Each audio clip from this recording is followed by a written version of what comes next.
Madhab saya madhab Bung Karno. Ini sebentar lagi khotib Jumat pelajar putri. Sholat saja dipakai takbir. Najis amat ini perempuan. Maka bahasa adinu aklun itu benar. Lau kana ad-dinu bir-ra'yi lakana asfalal khuffi aula bil mashi min a'lahu.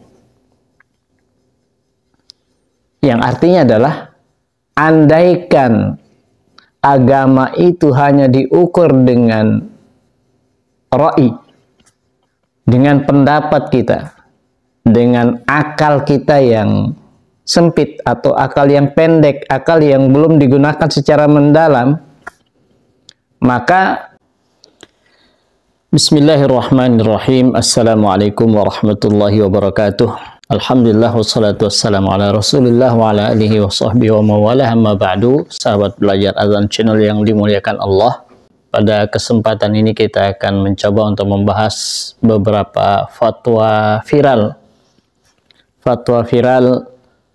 dari pimpinan Pondok Pesantren Al Zaitun Indramayu, yang memang bagi sebagian besar kalangan, khususnya para netizen, ini dianggap penuh dengan kontroversi. Seperti apa fatwa-fatwa beliau? Ini cuplikannya. Itu kok perempuan, urusan perempuan di depannya. Siapa yang mau memajukan silakan. Mazhab apa?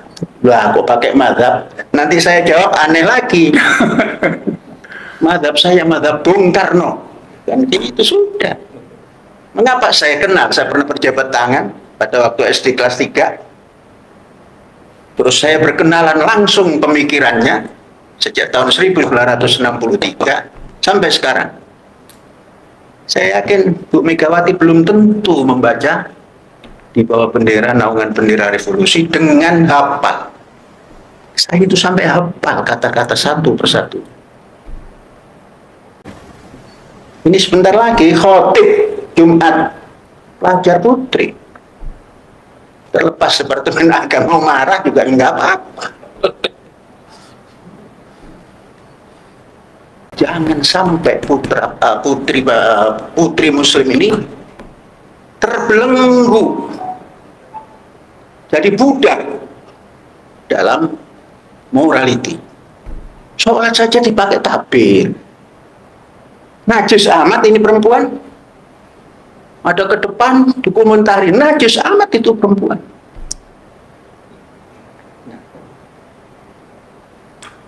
Sholat berjarak-jarak, baca Quran saja. Baca Quran ketemu. Surat berapa itu coba? Ya ayyuhalladzina amanu idza qila lakum tafassahu fil majalisi fafsahu yafsahillahu alaikum. Kan tafassah, bukan berapat-rapat. Berlonggar-longgarlah, sehingga makan pete bebas, mau terap odoi tenanaon, ada har jengkol bebas, ababna sampai jaraknya segini. Tapi kalau dekat-dekat terganggulah.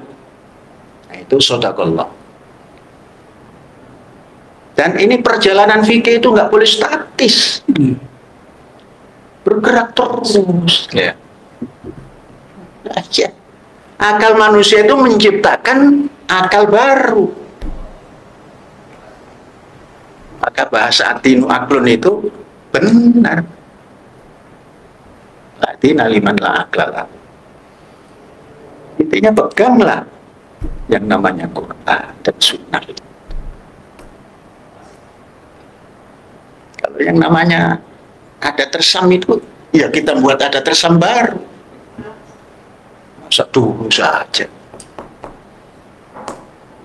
Kaget lagi nanti kalau ditanya mazhabnya apa? Mazhab Bung Karno, pikir lagi.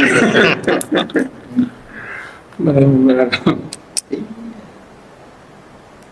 Kemarin sudah ada wartawan nanya, mazhabnya apa sih? Mazhab Insinyur Ahmad Soekarno. Dalam bidang pembaharuan. Bidang politik pembangunan, mazhab Pak Harto. Itu yang bisa dirasakan bermadhab itu. Nah, bermadhab pada zaman yang kita tidak bisa tahu, hanya tahu tulisannya berdasar masa lalu. Ya, sahabat belajar azan channel yang dimuliakan Allah, kalau kita melihat banyak sekali ya tadi fatwa-fatwa atau ungkapan-ungkapan yang mungkin dianggap penuh dengan kontroversi atau bahkan ada yang mengatakan nyeleneh dan seterusnya.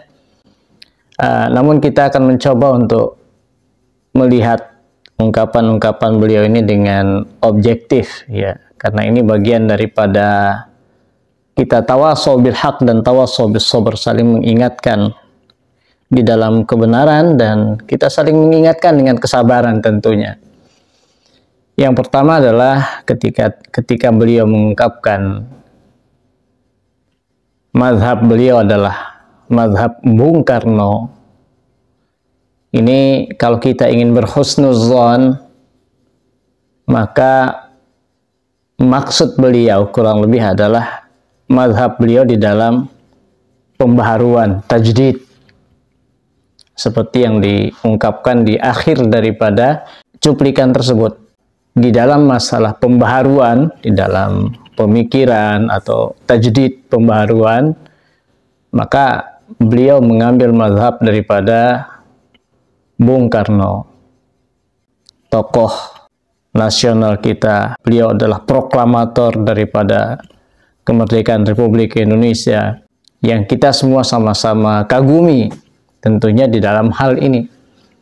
Kalau di dalam hal ini ya sah-sah saja bagi siapapun untuk mengagumi siapa saja ya, dan selama konteksnya adalah lebih kepada semangat untuk tajdid, untuk pembaharuan, maka tidak ada masalah. Sebagaimana ungkapan beliau yang mengatakan ya mazhab beliau di dalam pembangunan adalah Bapak Soeharto, maka itu sah-sah saja, kita ambil yang baik-baiknya. Namun yang perlu kita sayangkan adalah ungkapan beliau ketika mengatakan ya yang kurang lebih maknanya adalah untuk apa kita bermadhab dengan madhab yang sekian ribu tahun yang lalu atau ratusan tahun yang lalu yang kita tidak berjumpa dengan mereka, dan kita kan perlu untuk memperbaharui pendapat-pendapat itu dengan akal kita, sehingga ada ungkapan yang diambil oleh beliau itu adalah ad-dinu aqlun, agama itu adalah berdasarkan akal. Nah, ini yang mungkin menjadi perlu untuk kita sama-sama kaji, sama-sama membedah bahwa betul akal itu adalah salah satu komponen untuk kita beragama. Namun akal di sini tidak atau bukan berarti kita mengedepankan akal di dalam semua hal. Nah, ini yang tidak dibenarkan di dalam agama kita. Akal itu hanya sebagai pendukung untuk kita menerima kebenaran, dan agama Islam itu sudah jelas dia tidak akan bertentangan dengan akal kita. Akal yang digunakan secara mendalam, akal yang digunakan secara tepat, secara cermat. Oleh karena itulah Al-Imam Ali radhiyallahu anhu di dalam sebuah asar yang para ahli hadis mensahihkan asar ini, ketika beliau melihat Rasulullah sallallahu alaihi wasallam mengusap khufnya, sepatunya, apa yang beliau katakan di situ? Ketika melihat Rasulullah sallallahu alaihi wasallam mengusap bagian atas daripada khufnya itu, beliau mengatakan, "Lau kana ad-dinu bir-ra'yi lakana asfalal khuffi aula bil mashi min a'lahu." Yang artinya adalah, andaikan agama itu hanya diukur dengan ra'i, dengan pendapat kita, dengan akal kita yang sempit atau akal yang pendek, akal yang belum digunakan secara mendalam, maka yang bawah daripada sepatu itulah yang lebih pantas untuk diusap daripada di atasnya. Tapi kenapa Rasulullah SAW mengusap yang atas? Nah, inilah kita tidak dibenarkan untuk menggunakan akal ini dengan serampangan. Karena akal kita sangat-sangat terbatas. Apalagi ketika akal itu sedang berbenturan dengan nakal, dengan dalil. Yang pantas untuk kita adalah kita mendahulukan dalil daripada akal kita. Nah, ini pokok daripada masalahnya. Jangan sampai kita mendahulukan akal daripada nakal, daripada dalil. Kalau seseorang atau kalau kita sudah mendahulukan akal kita, maka nanti akan panjang ceritanya itu. Kenapa? Ya kenapa kita harus bercapek-capek haji ke Mekah? Yang mending kita bikin saja haji di Indonesia misalkan. Kenapa wanita itu harus ditabir kalau sholat? Seolah-olah wanita itu makhluk yang najis, makhluk yang kotor. Nah, ini kenapa yang sebenarnya justru akan menjauhkan kita dari kebenaran. Na'udzubillahi min dzalik. Makanya para ulama, para ahli fikih, salafus soleh terdahulu, itu dia menggunakan akal itu justru lebih mencari hikmahnya. Sami'na wa ata'na, kemudian setelah itu baru mencari, oh ternyata ini hikmahnya.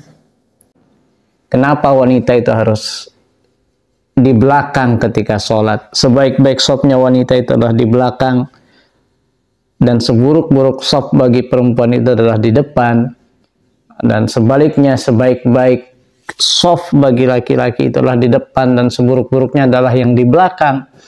Jadi hikmah yang kita tidak bisa ambil kalau kita mendahulukan akal kita. Kita menentang dalil dengan akal tadi. Nah, oleh karena itulah sahabat belajar azan channel yang dimuliakan Allah, ketika kita masih di level-level ya awam, kita berada di level-level yang baru tahu Iqra atau baru bisa ngaji, baca Al-Quran, baru tahu 1-2 ayat, atau baru membaca beberapa kitab fikih, ya maka sepantasnya bagi kita untuk menjadi muqallid ataupun muttabi', mengikuti para ulama-ulama terdahulu.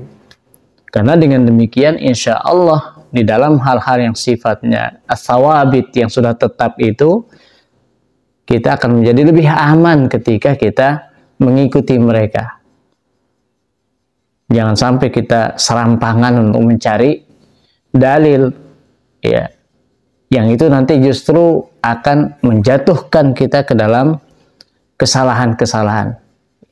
Nauzubillah, jangan sampai syaitan menggelincirkan kita, kemudian kita sampai kepada level batarul haq wa ghamtun nas, menolak kebenaran, kemudian kita meremehkan orang lain. Baik, itu saja mungkin sahabat belajar azan channel yang dimuliakan Allah. Mudah-mudahan ada manfaatnya untuk kita semuanya. Terima kasih atas segala perhatiannya. Kurang lebihnya mohon maaf. Kalau ada hal-hal yang mungkin perlu untuk ditambahkan, bisa dijelaskan atau disampaikan di kolom komentar. Sekali lagi, jazakumullah khairan. Wassalamualaikum warahmatullahi wabarakatuh.